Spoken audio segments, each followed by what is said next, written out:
Hello, and I'm on a road trip from Austin to Colorado, and I'm bored, so I pulled over to make you guys this live because I wanted to talk about this. I've been reading this book called Unbound by Kasia Urbaniak. I just made a live about it. Down below, you can find it. And this is 4 conversational tactics that people will use that are totally toxic, that I come across all the time, that I'm so happy I have the tools to deal with now and have already practiced. I've already started to practice using this, and it works, and it's amazing. So first off, we all have the ability to engage in toxic behaviors, and sometimes we don't even know we're doing it because oftentimes we are good people and we just don't feel safe, and stuff like this just naturally comes out when you don't feel safe. And so I want to just preface this video with these toxic behaviors. I really believe they come from not feeling safe enough to let the other person see you a lot of the time. And whether the person you're talking to is an actual jerk or they're just scared, these conversational tactics will work for you also. So I'm going to go through each one of them, and the antidote to each one of them, spoiler alert, is keeping your attention out, but I'm going to show you how that works in each specific situation. So the first one that you probably know is gaslighting. Gaslighting is any time that somebody is trying to convince you that your reality is not real. So things like you're remembering that wrong, or you try to tell somebody this is what happened and it hurt my feelings, and they're like, that didn't happen. Or you're trying to tell somebody, I really want to do this, and they're like, you don't really want to do that, you just this. And what's happening is that the energy in the conversation is you're expressing yourself and they're trying to turn the energy back towards you. You don't really remember that right. You aren't thinking clearly. You this, and they're trying to point it towards you. And so what you can do is just keep your energy out on them. And how you can do this really easily when somebody's trying to gaslight you is you say, I'm curious why you don't believe me. Boom. Any sort of question will turn the energy out from you. And that's the antidote to a lot of these. But just do anything you can to observe what's happening with the other person or ask them a question.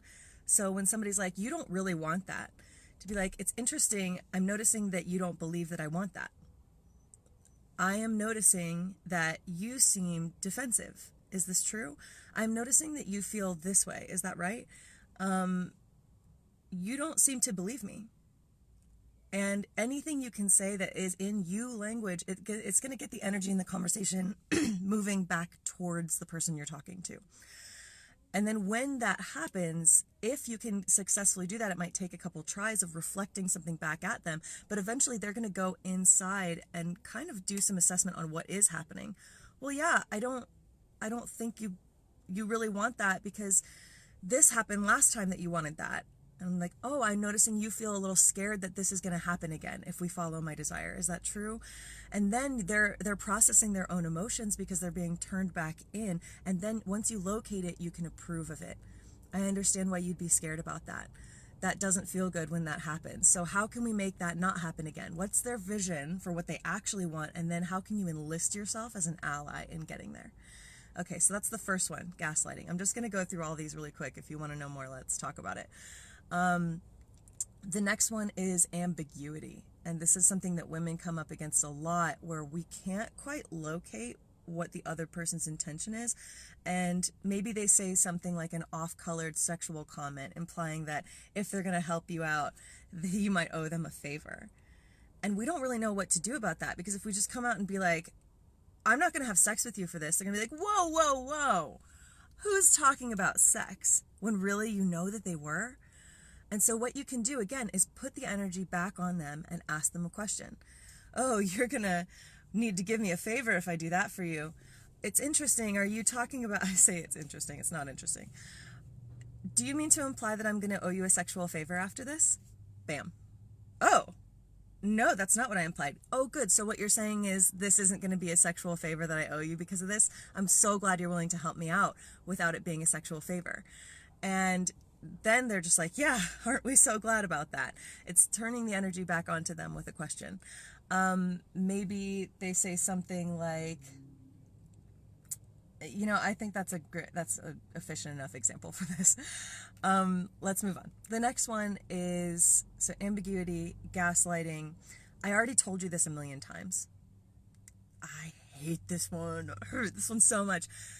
as I've already told you, we talked about this last week. When you're like in a conversation with somebody and they start using this tactic to imply your inadequacy, to imply that you're not listening, to imply that you're stupid, and really it's just them being activated and wanting to put the energy out on you because they're not feeling heard or listened to, or like they're upset in some way.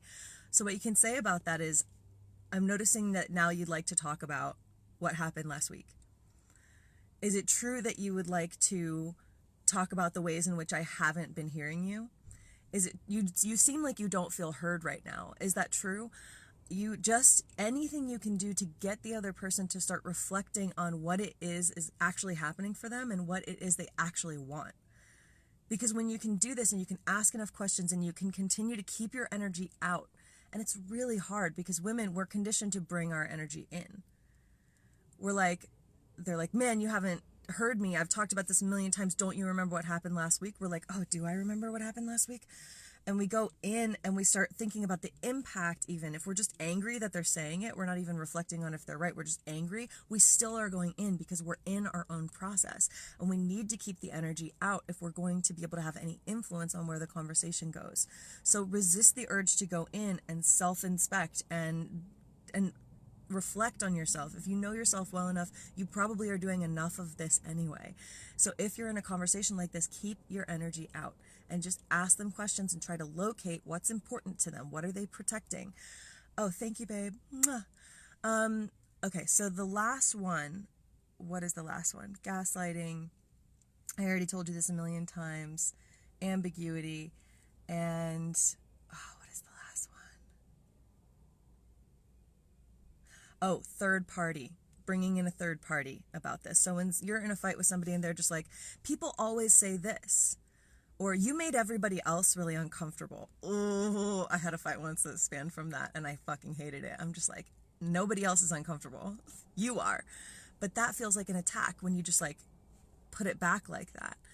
So we really need to not be coming from a place of anger. And I was in my own process of being angry and trying to engage with the person. No, you're the one that's upset. That's not going to work because I'm not fully in and I'm not fully out with them in their experience, trying to locate what's happening for them.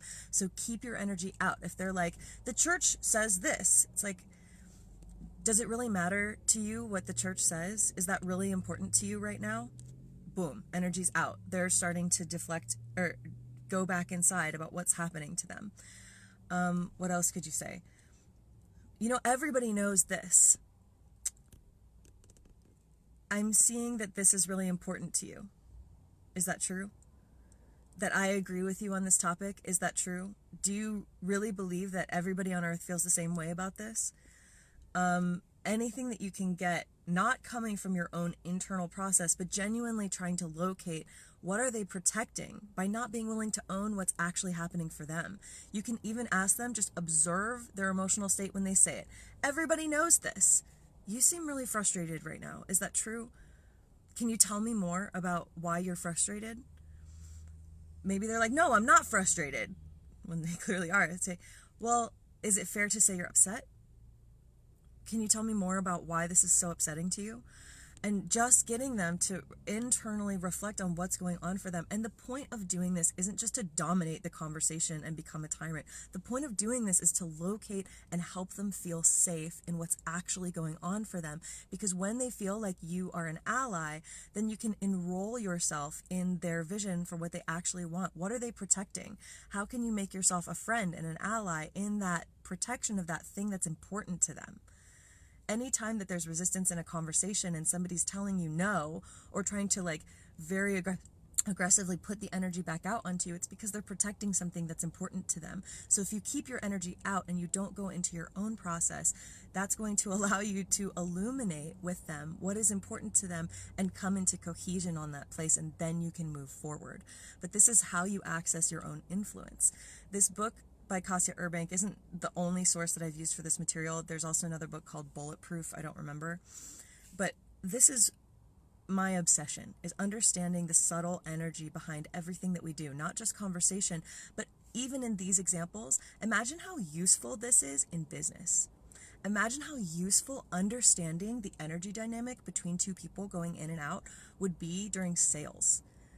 If people are trying to ask you questions, you can still locate what's important to them and make them feel seen. And then when they're feeling totally seen and like you're with them in cohesion, then you can bring the energy all the way in and tell them about the vision that you have for where they will be and where you will be and where the world will be if you guys work together.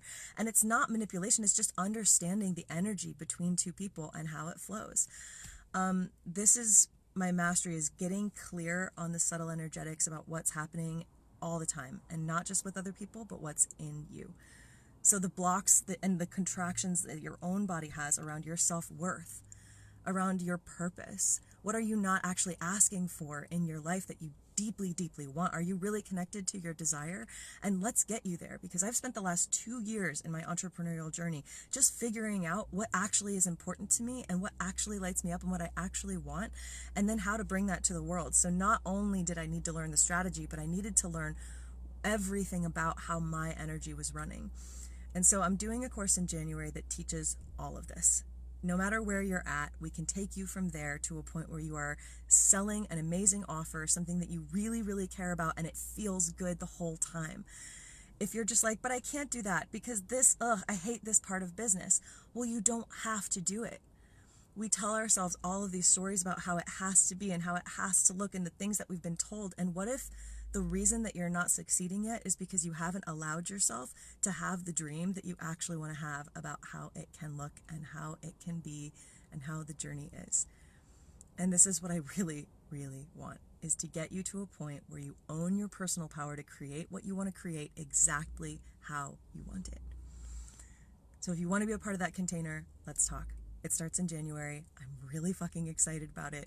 I personally can't even find a business coach that teaches for the price point that I am going to be teaching at. So if you want in on it, let's do it and contact me. And I love you. I'm going to be doing videos like this every single day. So use this as a podcast.